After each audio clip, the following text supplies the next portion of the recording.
አዎ ስልጣን ይዞ ሀብቱንም ይዞ ስርዓተ መንግስቱን ጠብቆ ኖረ። ትንሽየው ደግሞ በ17 ዓመቱ መነንና ገዳም ገባ። አባ በብኑዳ የሚባል ታላቅ መነኩሴ አገኘ። ከዚህ አባት እየተማረ በጥበብ በሞገስ ስርዓተ መነኮሳት እየተማረ ስርዓተ ቤተክርስቲያንን እየተማረ ስርዓተ ሃይማኖትን እየተማረ ኖረ ነው የሚለው። እንዲህ አይነት ህይወት ለሁላችንም ያድለን እግዚአብሔር። በኋላ ግን ምን ይላል? ከዚህም በኋላ ከአቡነ በብኑዳ ጋር አብረው ሲኖሩ አባቱን አንበሳ ሰብሮ ገደለበት ይላል። የሚገርመው ነገር አባ በብኑዳ ተቀብሎ ምንድን ነው የሚለው? በግብፅ ምድር በአንዲት ተራራ እንዲኖር እግዚአብሔር አመለክተውና የሚገርመው ነገር ከአባ በብኑዳ ጋር ተቀምጦ በጾም በጸሎት በስርዓተ ምንኩስና እየኖረ እንዳለ ፈቀቅ አለና አንዲት ተራራ አገኘና እዚያ ጋር ብቻውን መጸለይ ጀመረ ይልናል። ተራራ ሄዶ ተቀመጠና በጾም በጸሎት ኖረ። ከዚህ በኋላ ከአቡነ በብኑዳ ጋር አብረው ሲኖሩ አባቱን አንበሳ ሰብሮ ገደለበት። እሱም ሲመጣ አባቱ ወድቆ ሞቶ አንበሳውም አብሮ ተቀምጦ አገኘው። ሳይፈራ አንበሳውን ተራምዶ ሄዶ ደወል ደውሎ መነኮሳቱ ሲሰበሰቡ አባቱን በብኑዳ ቀብሮ ሲሄድ አንድ ሀብታም ሞቶ እየተበላ እየተጠጣ ጥይት እየተተኮሰ መቃብሩ ደምቆ አየ ይላል። በነገራችን ላይ በብኑዳ ለምንድን ነው ለብቻ የነበረውን ኪሮስን አጠገቡ እንዲቀመጥ ያደረገው? በብኑዳ ብቻውን ሲኖር ከሰማይ መና ይወርድለት ነበረ። ለበብኑዳ ማለት ነው። ከሰማይ መና ሲወርድለት ከዕለታት በአንድ ቀን ሰይጣን በሰው ላይ አደረና በብኑዳ ሰዎች የሚያውቁ ምግብ እንደማይበላ ነው። ምክንያቱም የሚወርደው ምግቡ ከሰማይ ስለሆነ የሰው ልጆች አያውቁም። መምህራችን አበምኔታችን አይበላም ብለው ነው የሚያምኑ። እና አንዱ መነኩሴ ሰይጣን አደረበትና በብኑዳ ቤት አንኳኩቶ ገባ። ገብቶ ልደር አለው፣ እደር አለው።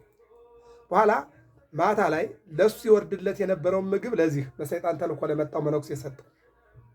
የበላ መስሎ በጨርቁ ቋጠረ አደረና ሂዶ ለመነኮሳቱ ምን አላቸው? መምህራችን አይበላም አይጠጣም ብላችሁ የምትናገሩት ይኸው ይበላል ይጠጣል፣ ከሚበላው ከሚጠጣው ሰጦኝ ይኸው አሳድሬዋለና ለገዳማውያኑ ሊናገር ሲል የእግዚአብሔር መልአክ መጣና ነጥቆ ምግቡን ይዞበት ሄደ፣ ከሰረ።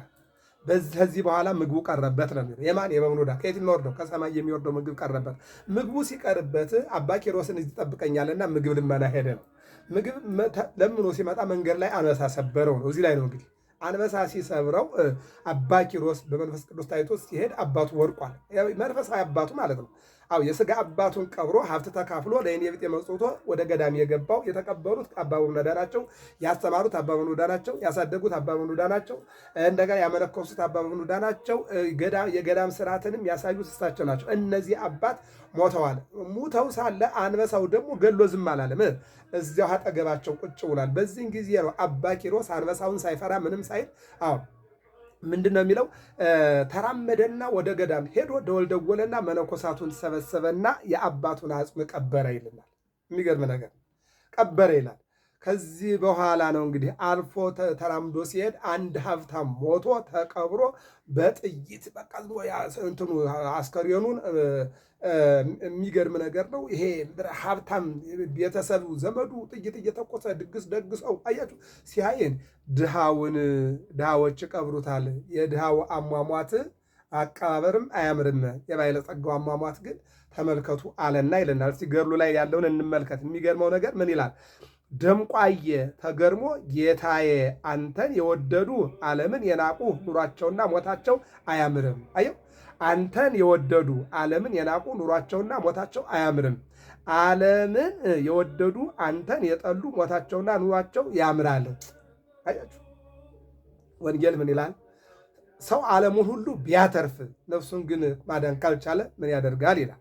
ጻድቁ ግን ይህን ተናገሩ፣ ይህንን ፍርድህን ሳላይ ብሎ ሄዶ ከአባቱ መቃብር በልቡ ተኝቶ ይላል። ሄደ እንዳተመለሰ እንደው አንተን የወደዱ አኗኗራቸው ማሟሟታቸውም ካላማረማ አለና አንተን የጠሉና በዓለም ላይ የሚኖሩ ግን ኑሯቸውም ያማረ ሞታቸውም ያማረ ቀብራቸውም ያማረ ፍርድህ እውነት መሆኑን ካላየሁኝ አለና ሄዶ በብኑዳን ከቀበረበት ቦታ ሄዶ ተኛ ይለናል። 40 ዘመን ሳር ለብሶ የኖረ መነኩሴ ነው አባ ኪሮስ ማለት ነው። 40 ዘመን ይብልዐኒ ኦፈ ሰማያዊ እነሆ አርዌ ሰማያዊ አርዌ ምድር የምድር አንበሳ አንተን የበላ አንተን የሰበረ እኔን ይስበረኝ ብሎ ተመልሶ ሄዶ አባቱ አስከሬን ጋር የተጋደመ ኪሮስ ማለት አባቱን አስከሬን ታቅፎ የሚያድር ማን ነው? የእናቱን አስከሬን ታቅፎ የሚያድር ማን ነው? ማን ነው? ለአንድ ቀን አዳር እንኳን አስከሬን ስንት ሽቶ ረጭተን ነው አይደለም? እንዴት አይነት ሳጥን አመጠን ነው? እንዴት አይነት ጋቢ ሸፍነን ነው አስከሬን የምናድረው? ይህን ነው የሚነግረን እና ምን አለ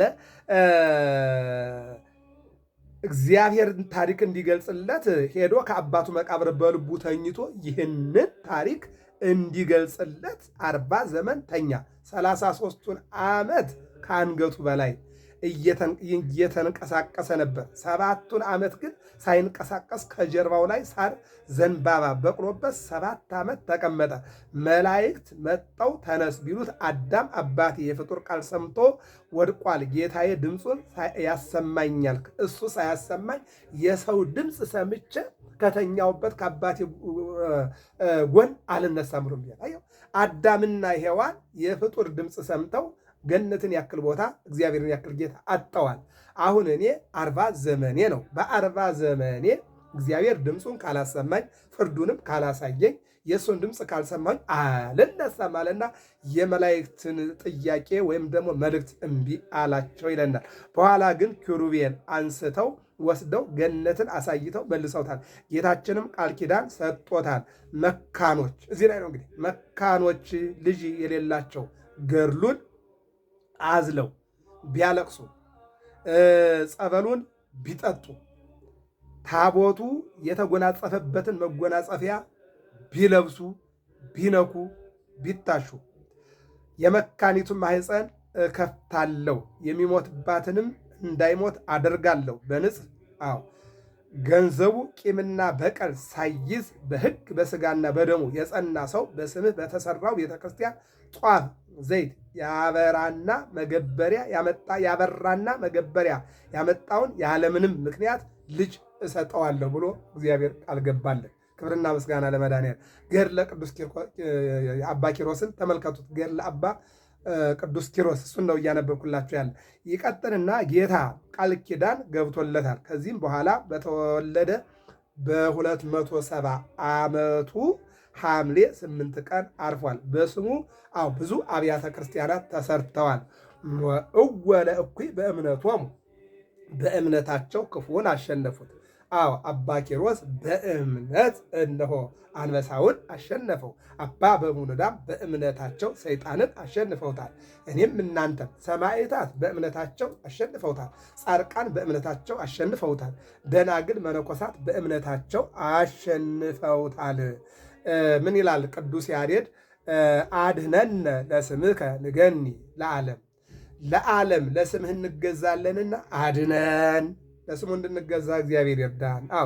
አድነነ ለስምከ ንገኒ ለዓለም አድነነ ወይትግደንፈነ ለዝሩፉ አድነን ለዘወትር አትጣለን። አድነነ ወይትግድፈነ ለዝሩፉ ለዘወትር አትጣለን፣ ለአንዲት ቀንም ይልቁንም አድነን ይላል ቅዱስ ያሬድ። እግዚአብሔር አምላክ ሁላችንንም ከመከራ ሥጋ ከመከራ ነፍስ እንዲያድነን መልካም ፈቃዱ ይሆንልን። ዘአንቀጽ እንተ እግዚአብሔር ጻድቃን ይበውዑ ውስቴታ። እግዚአብሔር በር ናት፣ ጻድቃን በውስጧ ይገባሉ። እንደነ አባ ኪሮስ ያሉ ዘአንቀጽ እንተ እግዚአብሔር የእግዚአብሔር በር ናት፣ እንደነ በብኑዳ ያሉ ይገባሉ። እንደነ ቅዱስ ጊዮርጊስ፣ እንደነ ቅዱስ ቄርቆስ፣ እንደነ ቅዱስ ኢየሉጣ ያሉ ይገባሉ። ጻድቃን ይበውዑ ውስቴታ። ጻድቃን ይገባሉ። ምን እውነተኞች ይገባሉ። ምንድን ነው? ጻድቃን ይስእንወን ጻድቃን ይሐውርወን ወኃጥአን ይስእንወን። ጻድቃን ይጓዙበታል፣ ኃጥአንን ግን ይወድቁበታል። ጻድቃን ይሻገሩታል፣ ኃጥአንን ግን አይሻገሩትም። ጻድቃን ይሐውርወን ጻድቃን ይጓዛሉ፣ ኃጥአንን ግን ይቸገራሉ።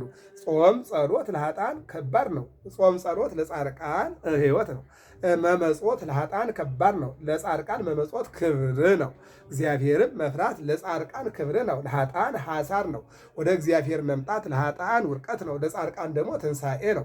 ሥጋና ደግሞ መቀበል ለጻድቃን ዘላለማዊ ሕይወት ነው፣ ለኃጥአን ደግሞ ሐሳር ነው። ሞዕወ ለእኩይ በእምነቶሙ በእምነታቸው እነሆ ክፉን አሸነፉ። በእምነታችን ክፉ እንድናሸንፍ እግዚአብሔር ይርዳል። የጻድቁ አቡነ ኪሮስ አማላጅነት በሕይወታችን ላይ አይለየን። ይልቁንም የጻድቁ አምላክ መድኃኔ ዓለም ሁላችንን እንዲጠብቀን መልካም ፈቃድ ይሁንልን። ገብረ መስቀል ሚዲያ ነው። ሰብስክራይብ፣ ላይክ፣ ሸር አድርጉ። እግዚአብሔር አምላክ ሀገራችን ሰላም ያደርግልን።